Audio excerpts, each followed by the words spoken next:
शुभ वर्तमान.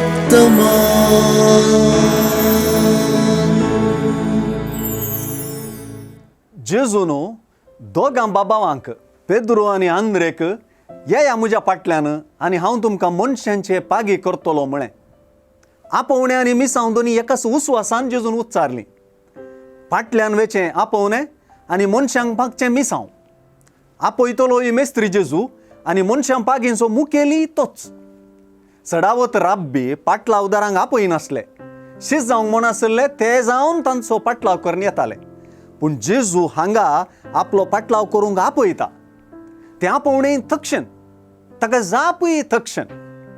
पयल्या बाबावांनी पेद्रो आनी आंद्रू न्हू जाळां तडीर सोडलीं आनी दुसऱ्या बाबावांनी जेबेदावाच्या पुता जुआंव आनी जाकोबान जाळां आनी बापायक दोगांयकी तडीर सोडून जेजू फाटल्यान ते चलते रावले. येया म्हज्या फाटल्यान म्हणल्या उतरांनी विशेश आमसोर आसा. तें एक आपोवणें म्हणच्या की तो एक आदेश म्हणयेत.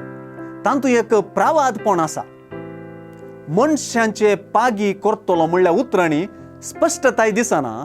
पूण जेजूच्या ह्या प्रावादी आदेशांत ताणें आपयलेल्यांचे व्याप्तीची वा कसबाची भास जेजून मिसांवाचे भाशेक मेळयली तें आमी समजूंक जाय.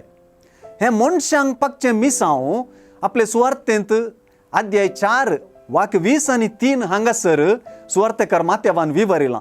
तो म्हणटा, उपरांत जेजू तांच्या सिनागोगांनी शिकयत, राजाची बरी खबर गाजयत आनी लोकां मदली सरतरांची पिडाशिडा गूण करीत आख्या गलिलयांतल्यान भोंवलो.